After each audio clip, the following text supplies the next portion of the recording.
Now, considering that the news for the Yamaha R7 just came out, there's been a lot of speculation, but I just learned some new information. Instead of having 74 horsepower or 72 horsepower like the 2021 MT-07, instead it's going to have 67 horsepower. And at the same time, the motorcycle is going to weigh 414 pounds, which is exactly the same as my current Yamaha R6. Well, my Yamaha R6 is modified, but you know what I'm saying. It's the same as an unmodified Yamaha R6. So with that being said, perhaps my mind has changed a little bit about who this motorcycle is really meant for. Alright guys, let's get on the road and talk a little bit about that. And by the way, I am not in Spain, even though these are some beautiful buildings and Spanish style homes. I'm in San Diego still, but I decided to come out here instead and try something different.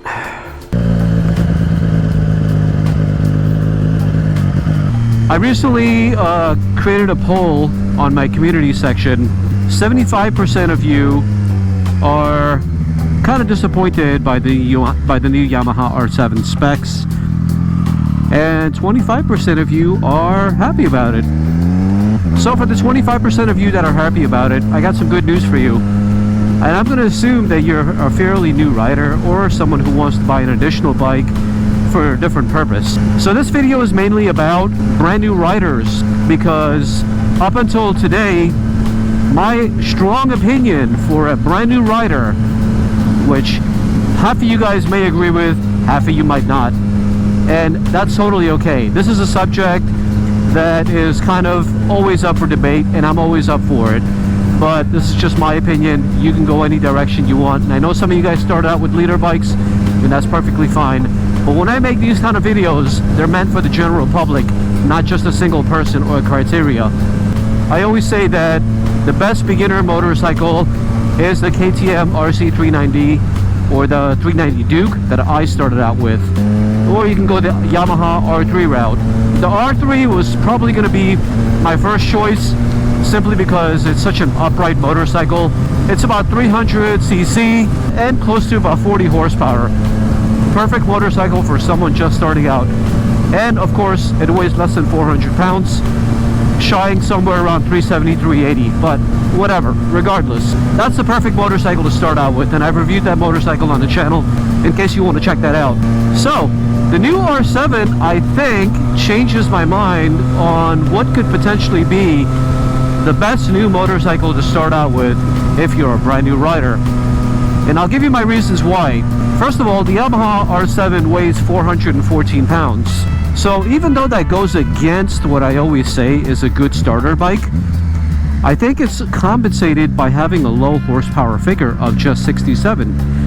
Now I understand there's probably about a 25 to 30 horsepower difference, but I still think that the R7 could potentially be a good first motorcycle for anybody who's at least 21 and over. I think under 21, I would probably suggest an R3. When you're 21 and over, hopefully you've driven at least for a year or two. I'm assuming you're going to start at 18 years of age, and you're going to be a bit more responsible, because I'm 46 years old and I got my first motorcycle about, I would say, give or take, a year and a half, 2 years ago. And trust me, I started with a KTM RC390, and I was wide open throttle after every red light. So if what they say is true, that age calms you down, well, it's definitely not true for me. So I could only imagine someone who's 18 years old with 67 horsepower at their fingertips or at the twist of a throttle. I don't know about that. My kid sure is definitely not going to handle that much power when he's 18 years old. But anyways, for the 21 and over crowd, I would definitely recommend the R7. From what I've been learning, it doesn't have traction control, it doesn't have different rider modes. It's a pretty analog motorcycle. And you know what?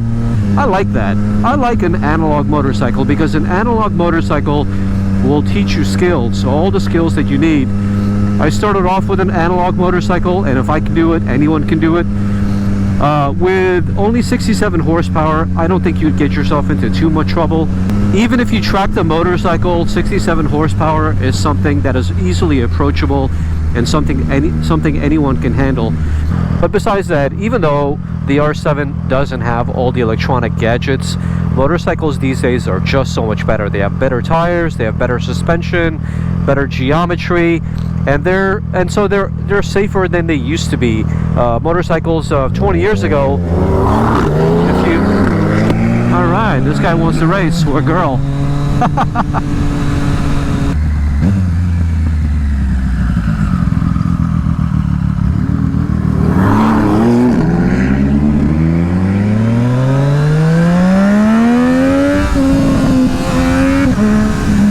But speaking of geometry, the R3 is going to be your least aggressive position, and then you're going to have R6 and the R1, which is going to be the most aggressive.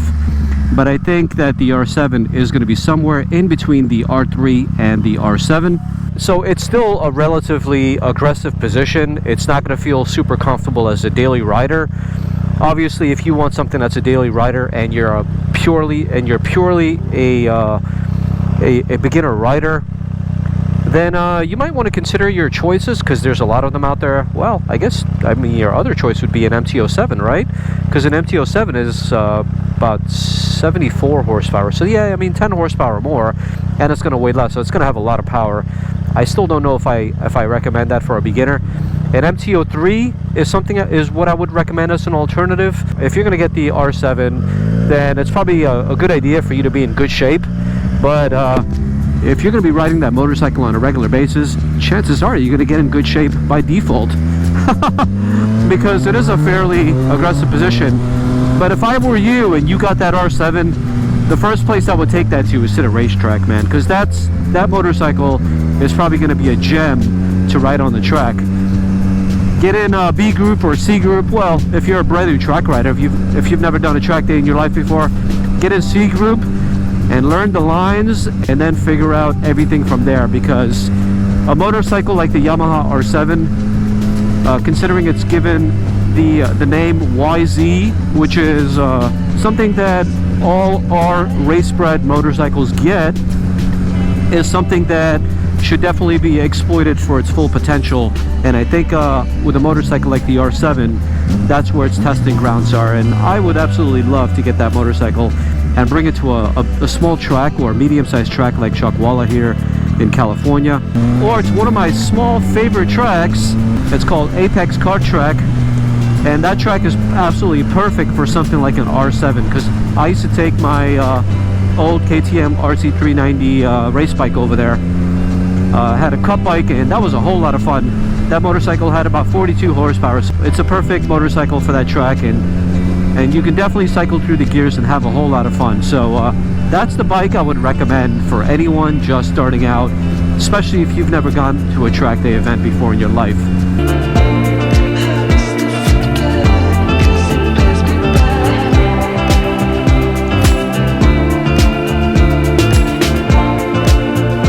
Anyways, guys, the video I came out with on Thursday, that was a bit of a rant, because I was a little bit upset and triggered by the fact that Yamaha cancels out the R6, and then they create something that is watered down and weighs just as much as the previous one. But with that aside, I think that Yamaha has patents for an R9, and I'm really hoping and crossing my fingers so that they can throw the CP3 engine in there and make us a direct replacement to the Yamaha R6 with a triple engine. Now, can you imagine what that's going to be like if they create one? Something that has just as much horsepower as the Yamaha R6 and all the electronics from the R1, and costs about the same amount of money. Can you imagine what that's going to be like? So anyways, guys, I'm going to continue to make videos about the R7 as I learn more about it. I'm almost at 10,000 subscribers. Hopefully you can become another subscriber. Please give this video a like, share it with your friends, post it online, and also subscribe to the channel. And until the next episode, keep the rubber side down. Ciao for now.